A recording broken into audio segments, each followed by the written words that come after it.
Leontief matrices were used when you're planning. Okay, how far back do I have to go? Long ago, in Russia, they wanted to plan their economy. Which Leontief, it's going to be easier. They wanted to plan their economy, and so they wanted to work out how much of different things do I have to produce in order to meet demand and keep the rest of the economy running. That's what they're for. Let's do it. Leontief matrices.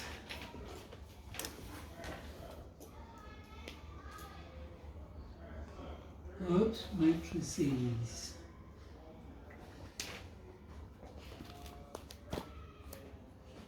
So you might get some information like this. Suppose we have, they're going to tell us we have, we're just going to keep coming up.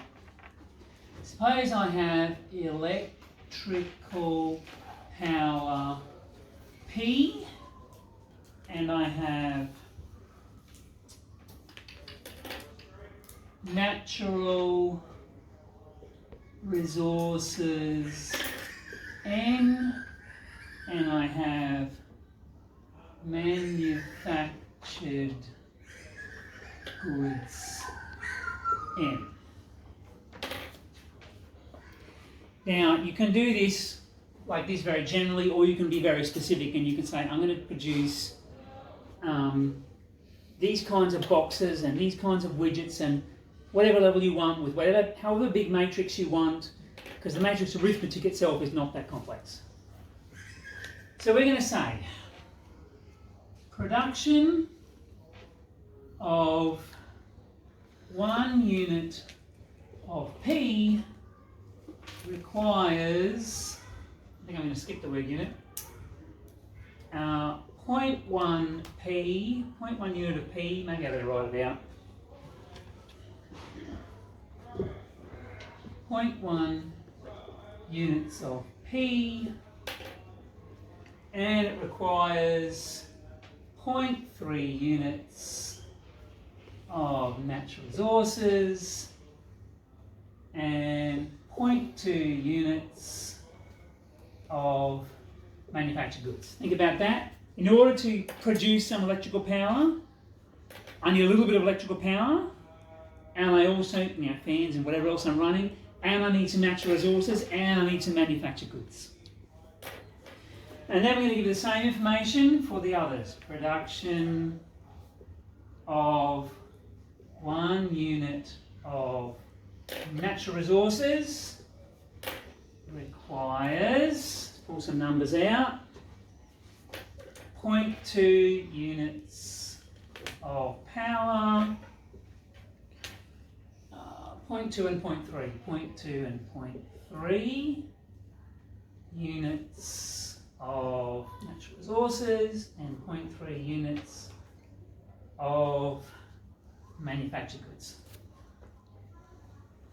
And I'm getting tired of writing, are you? Wouldn't it be nice when I put all this information into one matrix? That's where we're going. Production of 1 unit of manufactured goods in this economy requires 0.3, 0.2, 0.1 units of power, units of natural resources, and units of manufactured goods.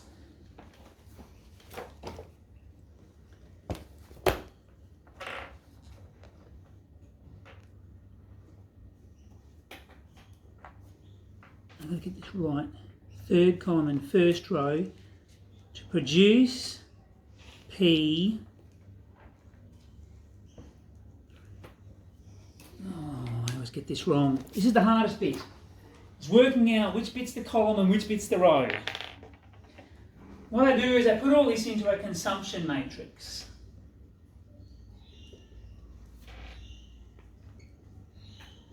C.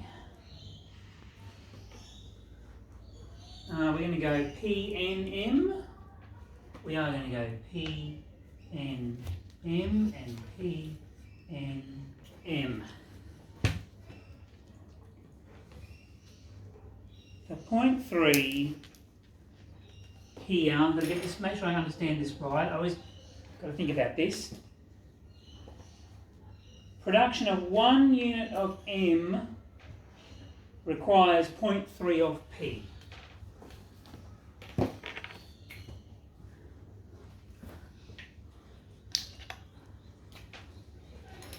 To produce requires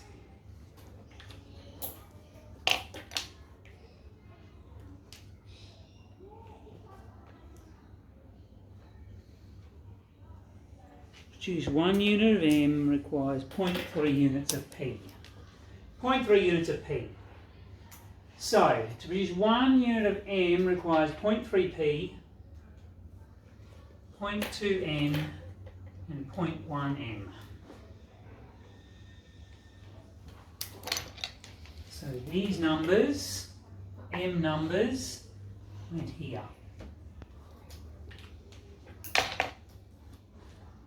So then the P numbers are going to be 0.1, 0.3, 0.2, and I've run out of room. The N numbers are going to be 0.2, 0.2, and 0.3.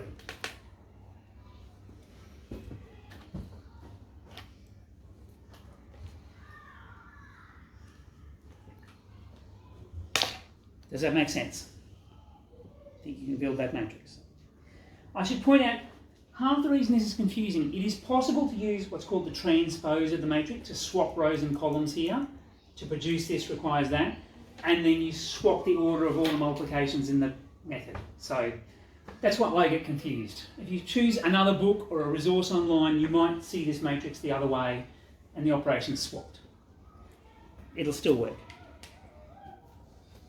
Okay, why do I make this matrix like this?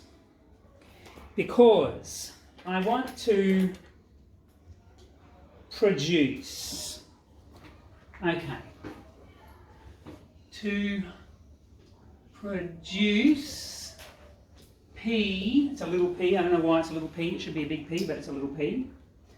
It's a vector, 12, 15, 20.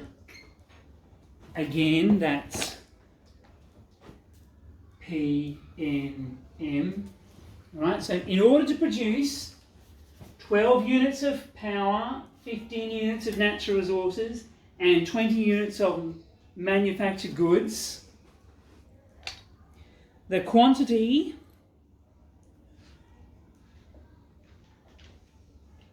of input in order to produce that, quantity input needed, Q equals CP.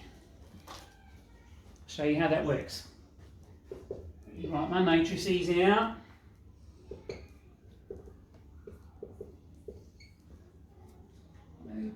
.3, 0.2, 0.2, 0.2, 0.3, 0.1 times 12, 15, 20.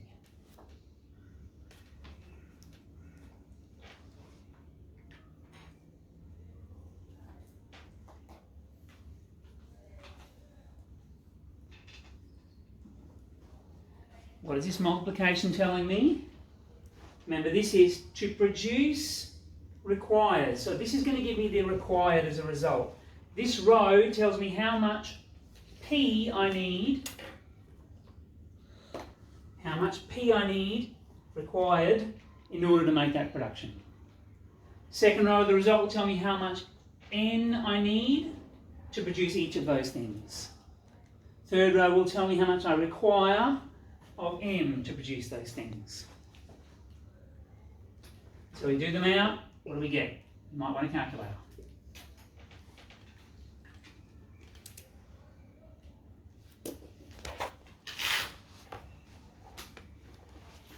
Lily is finally charging her calculator.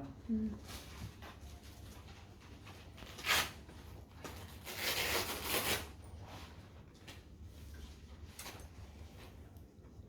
I mean, you could do that in your head if you had to, but... Travis, someone ready? Mm-hmm. What did you get? 10.2, 10.6 and 8.9.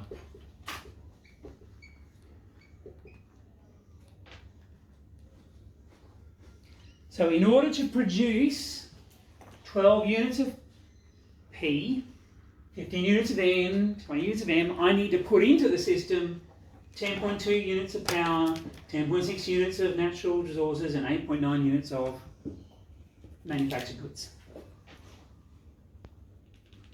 So if I plan it out appropriately, I could do this with 20 or 30 things in a sector of my economy, and I could say, right, this factory you need to produce, this factory you need to produce, and this factory you need to produce, and the whole economy would just work beautifully. Russia didn't work very beautifully. It just got too complicated. But in theory, you can do these kinds of calculations. What do I really want to know, though? What I really want to know is the people out there actually wanting to buy stuff, how much do they want? I need to know the demand. I want to find out the consumer demand. D, which is going to be, ideally, the amount I produce minus the amount I use up in the production. And ideally, what people actually want is exactly the right amount that I've got left over in my economy from producing it. So we summon CNP into Q. Correct, and we're actually going to try and solve backwards to work out how much we actually need to produce in order to make this work. So, in this case, what's my demand equal to? It's 12 minus 10.2, 15 minus 10.6, and 20 minus 8.9. Oops, not full enough. What do we got? 1.8, 4.4, and 11.1. Does that sound right? Mm-hmm. Yeah. So that's the straightforward calculation, right? How much demand is just how much I produced minus what went into producing it. But as I say, in practice, most of the time, I actually already know the demand, I know what people want, and I have to work out how much I need to produce in order to meet demand. So I actually often want to go backwards. How am I going to go backwards? Well, D is P minus Q, which is P minus CP. I want to solve for P.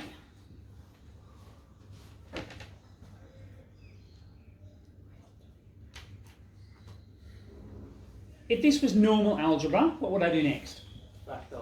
Factorise. How can I factorise though? What can I multiply P by in order to factorise it? What's a matrix I can multiply by that's the same as multiplying by 1? Identity. Correctly. Say it loud. Identity matrix. Correct.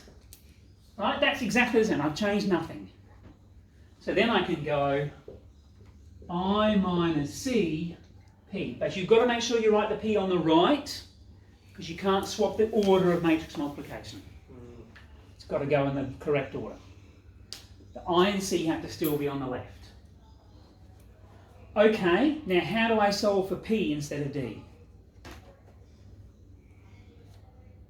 You've all done this.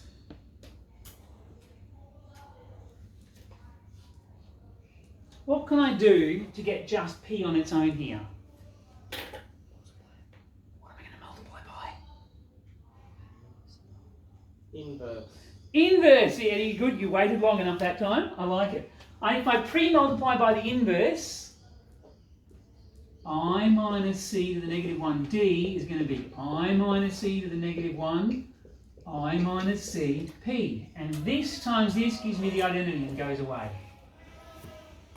So my p is I minus c to the negative 1 times d.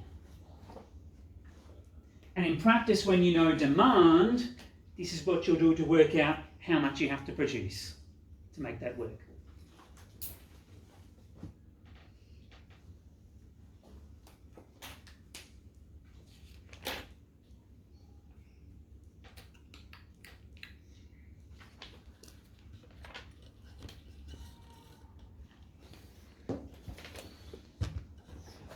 So, for example,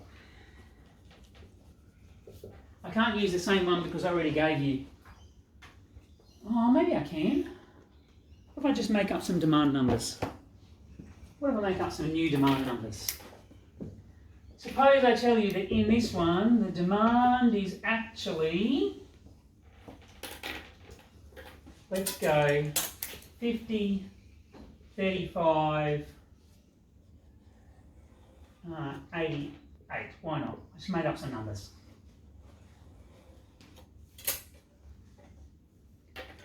Suppose in my economy, this is what people actually want to pay for, want to buy. How much do I have to produce? Sorry, how much do I have to produce in order to meet this demand? This is what the economy planners are trying to work out. Well, the amount I have to produce is I minus C inverse times demand. By the way, this formula is not on your formula sheet, but you can work it out yourself if you can remember how to do that. Otherwise, just learn this formula, but it's not on your formula sheet. Okay, how big an identity do I want? I need a 3 by 3 matrix. So 1, 0, 0, 0, 1. You don't actually have to write this line once you know what you're doing. I'm just making sure I can show you everything. 0.1, 0.2, 0.3. Uh-oh, I'm going to run out of room. Try and write a bit smaller. 1, 0.2, 0.3, minus 1. And then my new demand, I just have room, 50, 35, whoops, 35, 88. 0.3, 0.2, 0.2, 0.2, 0.3, 0.1.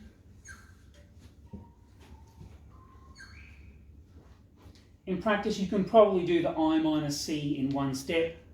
Just subtract these numbers from 1. But only the ones on the diagonal. Because it's 1 minus that, but this one's 0 minus that. So be careful.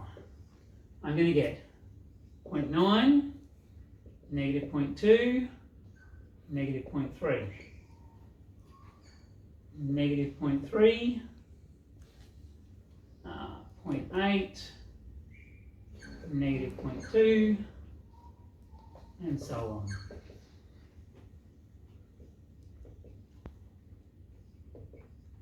Inverse 50, 35, 88, and then you get your calculator because it's 3 by 3. And you ask the calculator for the inverse. I'm not going to do that by hand. And I'm going to get a vector, which I'm barely going to fit.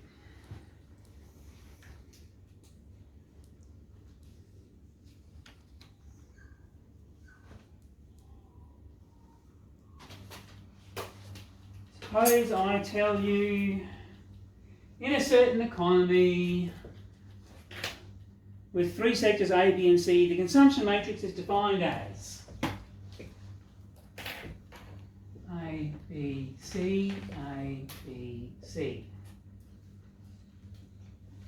0.1, 0.2, 0.2, 0.1, 1.2, 0.3, 0.1, 0.2.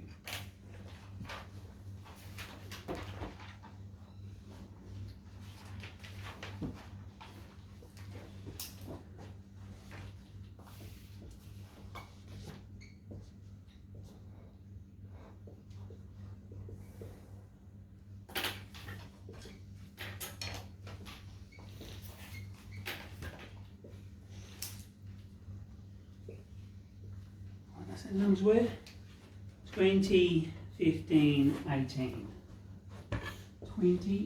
20 units of A, 15 units of B, and 18 units of C.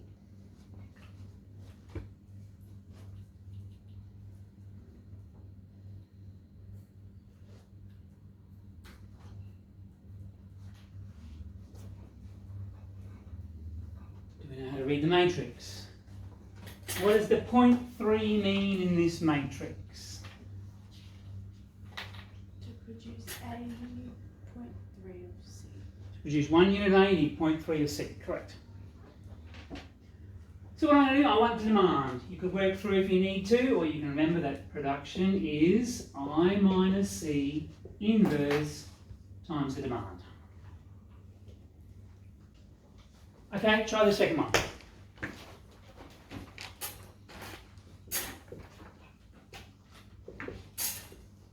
I'm going to go straight to the second step, if I can.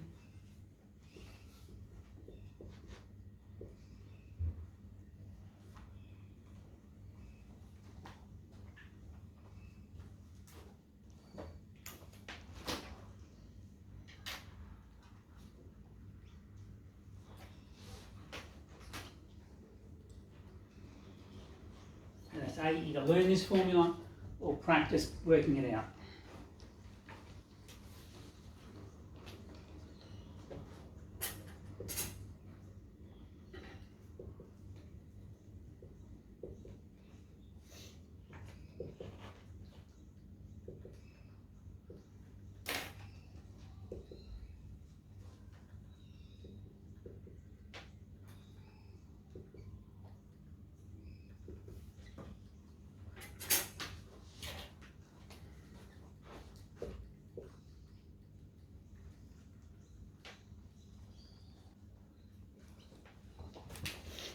Okay, what did you get, Eddie?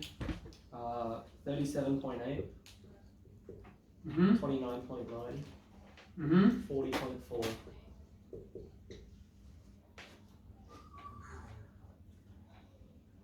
If the question is in words with numbers of units, give your answer the same. Production needed is 37.8 units of A, 29.9 units of B, and 40.4 units of C. And if you can get those numbers, you can plan an economy.